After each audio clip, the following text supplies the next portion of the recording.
Welcome to another episode of The Brand Called You, a podcast and podcast show that brings you leadership lessons, knowledge, experience, and wisdom from thousands of successful individuals from around the world. I'm your host, Ashutosh Garg, and today I'm delighted to welcome a very senior and accomplished professional from the world of market research from New Delhi, India, Sharmila Das. Sharmila, welcome to the show. Thank you, Ashutosh. It's a pleasure to be part of your podcast. Thank you. Thank you. Yeah. Sharmila is the chairwoman and founder director of Purple Audacity Research and Innovation in India. She was recognized amongst the top 75 Insights Legend in 2023 across the world by ISOMAR and Insight 250, and she has published several papers. So, Sharmila, my first question to you, what sparked your interest in research and how did that evolve into an entrepreneurial journey with Purple Audacity? Very interesting question, Ashutosh. Although I was born in Delhi, but my entire childhood and my, early education up to my undergraduation was in various towns of UP because my father was in a transferable job. And so studying at small UP towns, many a times studying in Hindi medium there, it was just a dream to do something, but I had no idea what I was going to do because the typical options were engineer or doctor. Yeah. However, I think I walked into market research without really knowing much about market research. And what has helped me stay back in market research now for 40 years is my vulgar sense of curiosity, because I'm a very curious person. I feel like knowing more about what people are saying, why they are saying this, why they are doing this kind of a thing. And from the childhood, I've been a people watcher.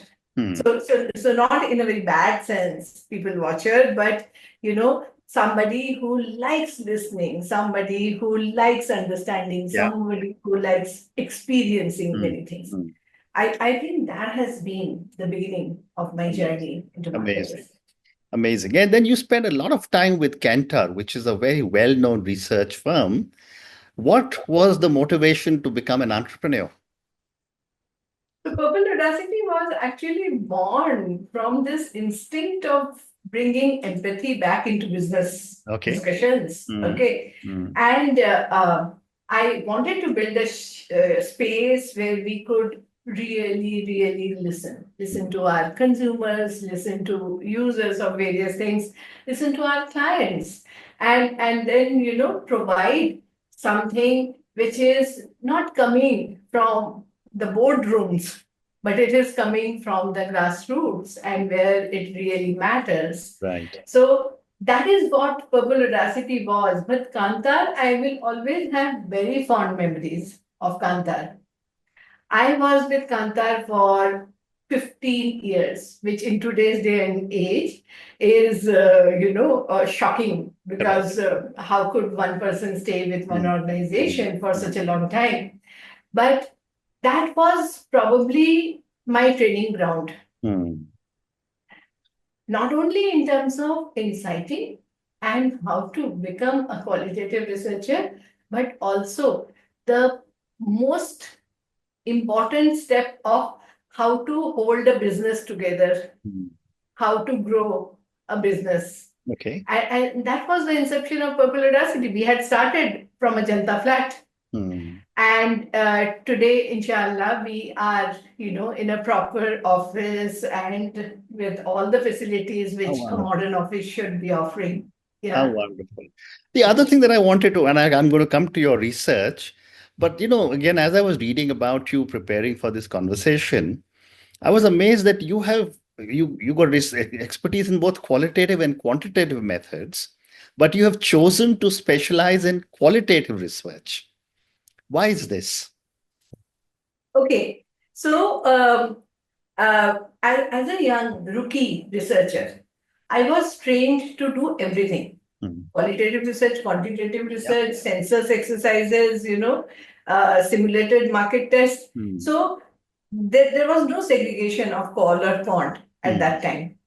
But then what I had figured out was that this curiosity, which I was referring to, this, people watching thing, was best satisfied through being a qualitative researcher. Because in qualitative research, you as a researcher actually get to participate at every step of the research. Right.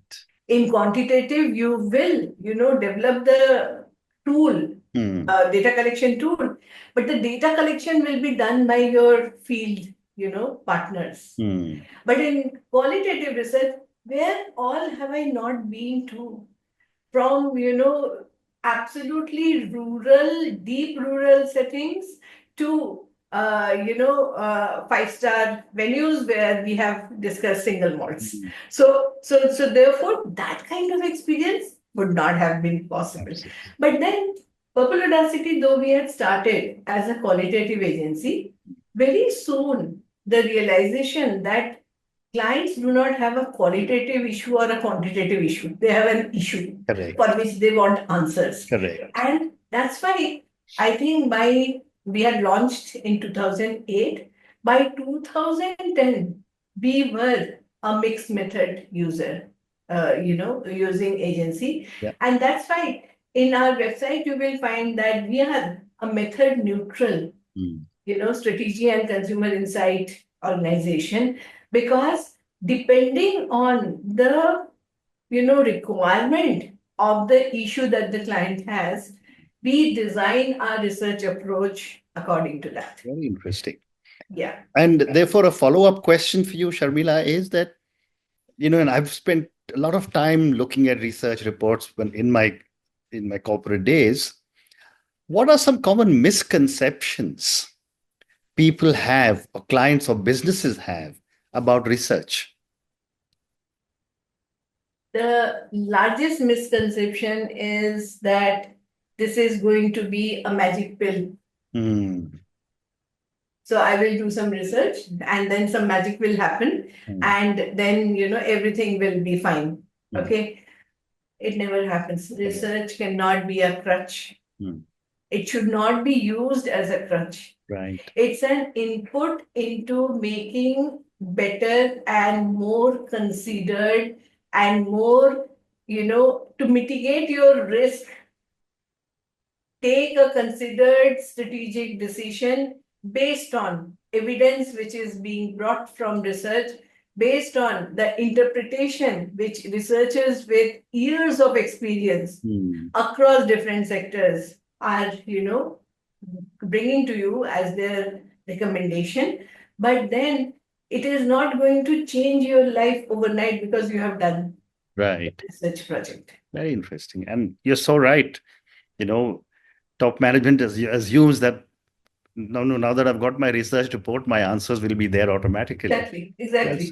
Well said. Yeah. But then how do you ensure a methodological neutrality when you are approaching a new client, through Purple Audacity? So, see, the research methodology and whether the client is new or old, those are like two parallel things, Ashutosh.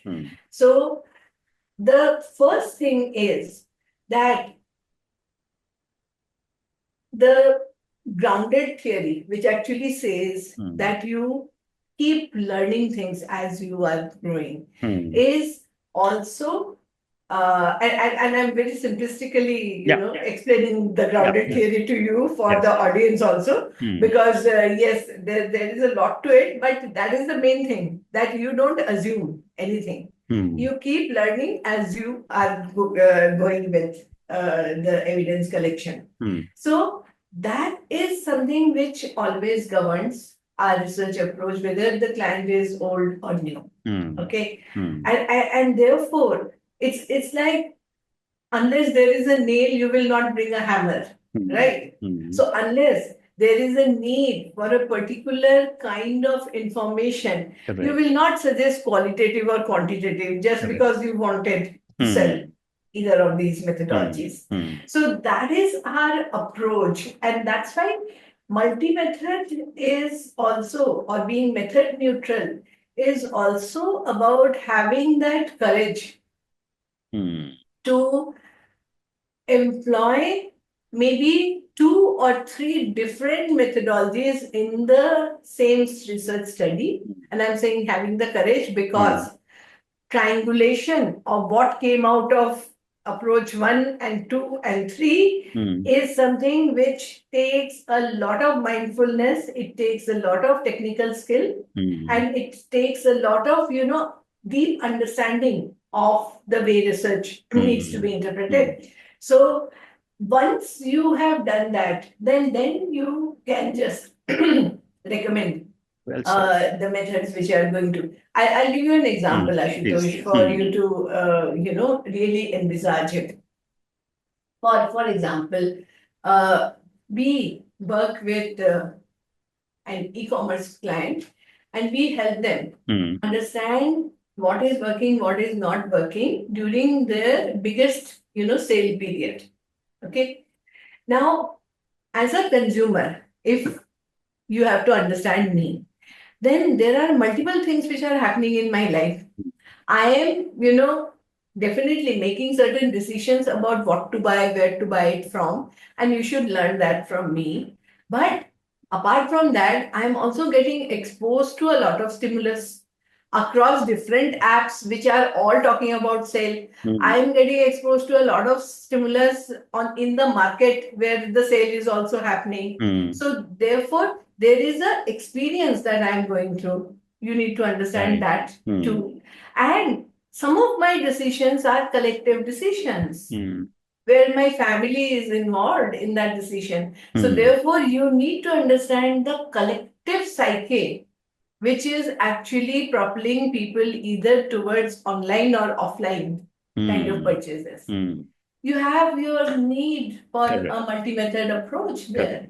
You can't just come to Ashutosh and have a 1 hour or 2 hour long conversation with him to understand every aspect. You need to meet Ashutosh. You need to understand his browsing, history. You need to meet his family. Very interesting. Yeah. Well said. Well said. And, a great example you gave us about how it's important to understand not just the consumer, but the family as well. For my viewers and listeners, Sharmila, could you give us an instance where your insights led to a significant social or developmental impact, particularly in areas like health or education? You gave me an e-commerce example, of course. Okay. Many, Ashutosh, because I am deeply passionate about the social sector. And therefore, both at Kantar as well as in Purple Audacity, we continuously do a lot of research in the developmental sector. Right. If I take some of the very recent examples, then and here I'm talking about a category which many of the listeners might be a little shocked about. I'm talking about pills which women take to induce abortion. So these are called medical abortion kits. India has no communication on medical abortion kits, but there is a huge number of kits which get sold across urban and rural India. Okay. Now, our research was instrumental for certain policy formation in terms of how can the woman be made safer if she wants to take a decision to use the medical abortion kit. She has every right to use it. Right. But can that entire process be made safer for her? Should there be certain instructions which need to be given to her? Should there be counseling? Should there be a helpline which he can reach out to in case something is going wrong in the entire process. And I, as a woman also, it really is very, very heartwarming for me that some of our research has actually fed into Fantastic. those kind of decisions. Now, as a very young researcher, Ashutosh,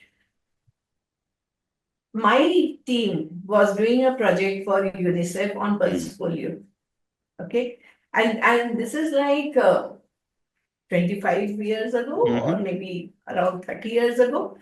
And for the first time, because it was a qualitative study, because we were going and meeting people, because we were sitting down and meeting people and understanding their stories, we were the ones who came back and said that the pulse polio program has a big problem because a community believes that pulse polio is just a method being used by the government to induce infertility for them. Okay. And we know that the rest is history. The rest is history in terms of the kind of steps on the ground which were taken, how influencers on the ground were involved in the program, and they spoke to the community to break this, wrong misconception that existed. How Mr. Bachchan was involved, and then the campaign was run for years, and how polio was eradicated. Absolutely. Now, Ashutosh, this might be very, very, very grandiose of me, but I feel good that this is my research. And Sharmila, you're so right. And the reason I was smiling was because I served on the board of Gavi, the Global Alliance for Vaccines and Immunization, for 8 years. And my Guardian stores used to be opened up for the Pulse Polio program. So I did not know that you were behind so much of the research on that. Thank you for sharing this. My next question for you, Sharmila, is that what is the role of empathy when it comes to research, especially while dealing with any sensitive issue? Empathy and humility are two must-haves for any researcher, I will say, Ashutosh. Because humility breeds empathy, and empathy breeds humility also. Okay. Correct. The first thing that the researcher has to completely acknowledge is that they do not know everything. I often tell my team that, listen, the greatest problem is gap for researcher. What is gap? Gap is guessing that you already know the answer, assumptions that you have made that this is happening because of this, and preconceived notions that you have that this community will always act like this. So do not fall into the trap of gap, because as researchers, you need to first of all utilize your empathy to understand the subject first.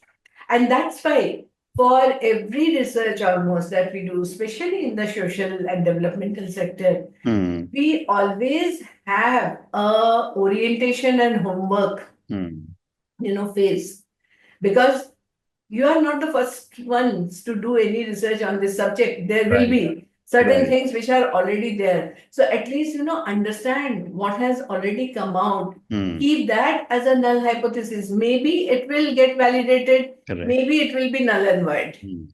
But start with, an understanding rather than going blindly into research. Very well said. Moving on, my next question, Sharmila, is what strategies do you employ to simplify complex research insights into actionable recommendations for clients? Okay. Great question.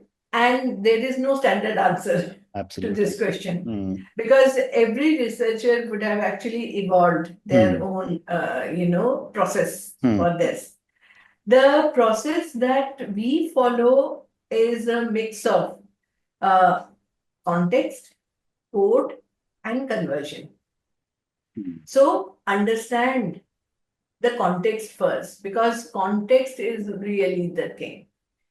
Understand the context and then understand the motivations which are part of that context. If you are saying that this young girl living in say a village in Jharkhand is going to the school, and then her parents picks up her marriage as soon as she has crossed 10th standard, and she actually protests, then you have to understand, where is that context coming from? And maybe it is coming from somebody who is teaching at the school, who is seen to be. Maybe it is coming from certain programs which have been run by the school, Right. where she has felt far more empowered than her situation has allowed her to do. So, context, then coding it, understanding the themes which are emerging, and therefore around those themes, then analyzing the data to understand the prioritization of those codes, the interlinkages of those codes, how is the entire story coming out. And once you have understood that, then looking at how to therefore convert. Well said. What is it that you can therefore take as your recommendation for changing the situation? Interesting. So I have time for two more questions for you. My next question is that what, in your view, are some of the emerging issues that you believe researchers should be focusing on in the next few years? Ashutosh, in the age where researchers are reeling under the impact of AI, this is one of the most pertinent questions. Okay.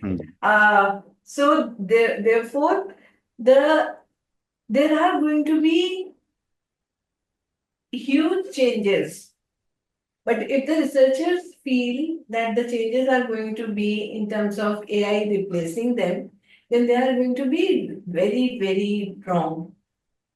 The next, phase is actually going to bring a huge lot of issues which the population is also going to face with technology seeping into everything. Are we not seeing cases of digital fatigue, mental health issues, different kind of occupations suddenly emerging, and therefore the entire lifestyle changing for people due to those kind of occupations, migration, how AI is intersecting with everything in our life.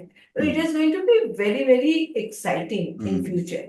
And therefore, HI and AI, so human and machine synergy, is going to be the next frontier. AI is not going to replace us, but AI is going to augment our work immensely. And therefore, being skeptical, being afraid, sitting on the fence, using AI to maybe very unknowingly for things where AI should not be used. Okay. Not recognizing that this is just like what internet was a few years ago. When you were skeptical about it, why do we need it? There is no need. And then you made friends with the internet. And it increased your efficiency. Similarly, AI is also going to go through that entire evolution. And we as researchers have to, first of all, take a deep breath, settle down with the thought that this is for real, this has come. But it is not going to, just replace us. We have to be smart enough to use it. Correct. I'm afraid we've run out of time, so I'm going to just say thank you, Sharmila, for such an incredible conversation. I mean, I learned so many new things from you today. Thank you for talking to me about your own journey and how easily you said that you just seem to have stumbled into research and very, very modest way of suggesting how you have built such an amazing organization. Thank you for talking to me about qualitative versus quantitative research, about the multi-method research organization that you have built. I loved your GAP uh, acronym, which is really guessing, assumptions, and preconceived notions. We must avoid some of those. Thank you for talking to me about different strategies for research, the role of empathy, and finally, thank you for talking to me about how important AI is. And I loved your term, we made friends with the internet. I think it's time to make friends with artificial intelligence. Thank you again for speaking to me and good luck to you. Most welcome. Thank you so much. Thank you. Thank you for listening to the Brand Called You videocast and podcast, a platform that brings you knowledge, experience, and wisdom of hundreds of successful individuals from around the world. Do visit our website www.tbcy.in to watch and listen to the stories of many more individuals. You can also follow us on YouTube, Facebook, Instagram, and Twitter. Just search for the Brand Called You.